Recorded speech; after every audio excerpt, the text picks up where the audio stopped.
अच्छा, कभी सोचा है कि जब हम किसी दुकान में जाते हैं तो सब कुछ एक खास तरीके से जमा हुआ क्यों लगता है? ऐसा लगता है जैसे हर चीज अपनी जगह पर परफेक्टली रखी हो। ये कोई इत्तेफाक नहीं है। ये दुकानें असल में बहुत ही सोच समझकर डिजाइन की गई जगह होती हैं, जो हमें कह सकते हैं कि खास तरीके से खरीदारी करने के लिए गाइड करती हैं। तो चलिए आज मिलकर इस दिलचस्प विज्ञान की परतें खोलते हैं। ये सवाल सच में सोचने पर मजबूर करता है ना। अगली बार जब कोई शॉपिंग पे जाए तो एक पल के लिए बस रुक कर सोचिएगा, क्या जो खरीदने का फैसला हम ले रहे हैं वो सच में हमारा अपना है, या फिर कोई अनदेखी ताकतें हैं जो हमें धीरे धीरे एक दिशा में धकेल रही हैं। और देखिए, यहीं से रिटेल की दुनिया और भी दिलचस्प हो जाती है। हार्वर्ड बिजनेस रिव्यू खुद ये मानता है कि ग्राहकों के मन को समझना मतलब कोई बच्चों का खेल नहीं है, ये बहुत कॉम्प्लिकेटेड है। और बस इसीलिए दुकानें पूरे के पूरे शॉपिंग एक्सपीरियंस को ही कुछ इस तरह से डिजाइन करती हैं कि हमें वही पसंद आए जो वो हमें बेचना चाहते हैं। तो चलिए इस सफर को शुरू करते हैं। और हमारी शॉपिंग यात्रा का पहला पड़ाव है दुकान का लेआउट। कभी इस बात पर ध्यान दिया है कि किसी स्टोर में हम लगभग हमेशा एक ही रास्ते पर क्यों चलते हैं? नहीं, ये कोई इत्तेफाक नहीं है। ये एक बहुत ही सोची समझी स्ट्रैटेजी का हिस्सा है। तो देखिए, मोटे तौर पर 3 तरह के लेआउट होते हैं। सबसे पहला है ग्रिड लेआउट।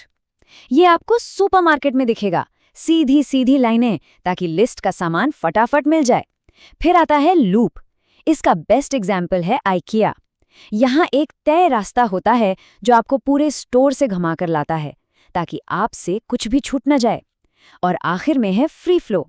ये आपको छोटी फैशनेबल दुकानों में मिलेगा, जहाँ आप अपनी मर्जी से कहीं भी घूम सकते हैं, चीजें एक्सप्लोर कर सकते हैं। तो सीधा सा हिसाब है, हर लेआउट का एक खास मकसद होता है। ग्रिड का काम है जल्दी से काम निपटाना, लूप का काम है सब कुछ दिखाना, और फ्री फ्लो का मकसद है एक्सप्लोर करने का मजा देना। लेकिन आजकल ज्यादातर दुकानें सिर्फ एक ही लेआउट पर नहीं टिकी रहती। वो लोग हाइब्रिड तरीका अपनाते हैं। जरा एक बड़े डिपार्टमेंट स्टोर के बारे में सोचिए। वहां रोजमर्रा की जरूरत की चीजें एक ग्रिड में रखी होती हैं ताकि आसानी से मिल जाएं। लेकिन जो नए कपड़ों का सेक्शन होता है वो एकदम फ्री फ्लो होता है, मतलब दोनों दुनियाओं का बेस्ट कॉम्बिनेशन। ओके, तो लेआउट की बात तो हो गई।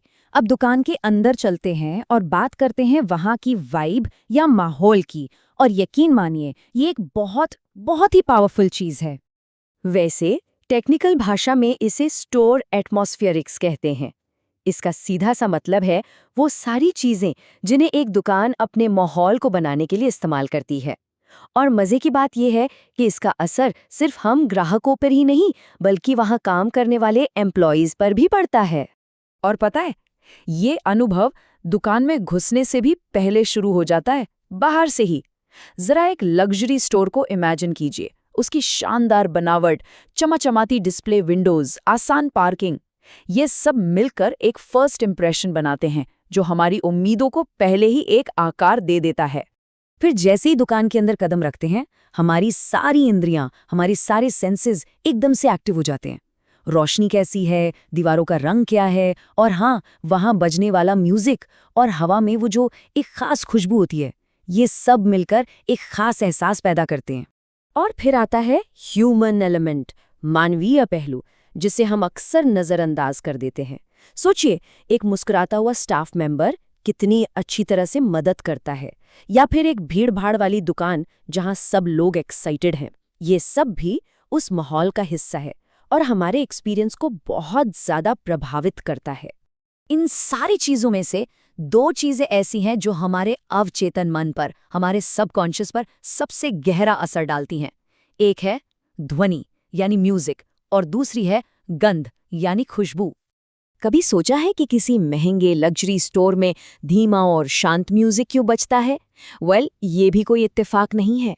रिसर्च ये बताती है कि धीमा म्यूजिक हमें स्टोर में ज्यादा समय बिताने और ज्यादा खरीदारी करने के लिए उकसाता है।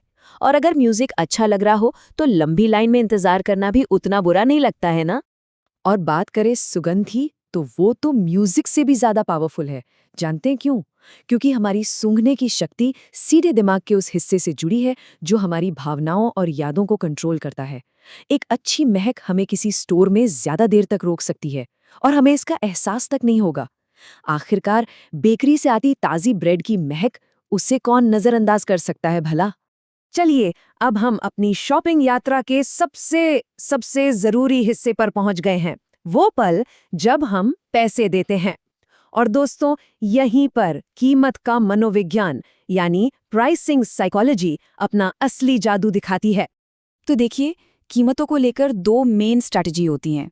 पहली है हाई लो।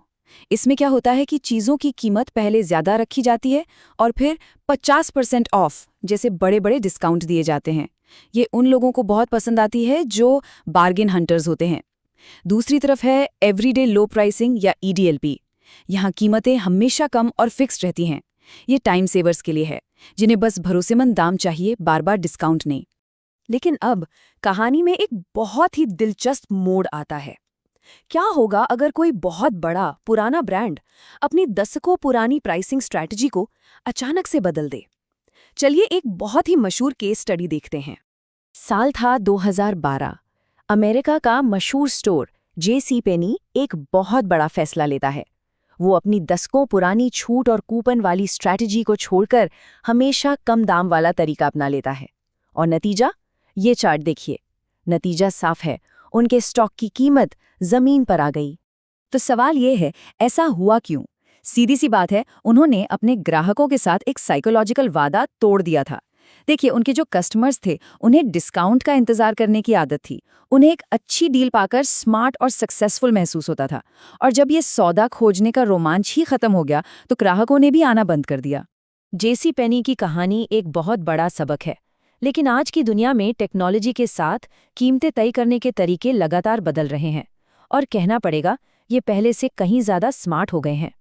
जैसे कि उबर के बारे में सोचिए, भीड़ बढ़ते ही कीमतें बढ़ जाती है। इसे कहते हैं डायनामिक प्राइसिंग।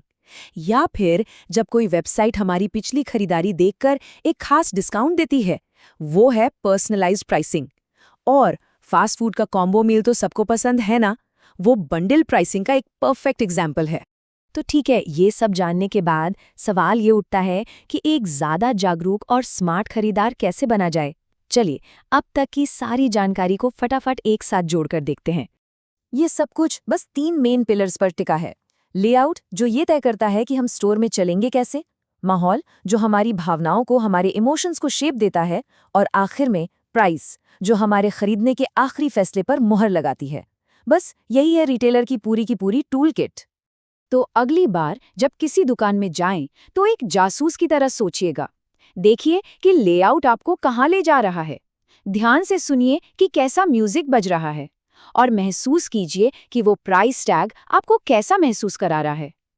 अब जब ये सारे राज पता चल गए हैं, तो असली सवाल ये है, क्या अब खरीदारी करने का तरीका बदलेगा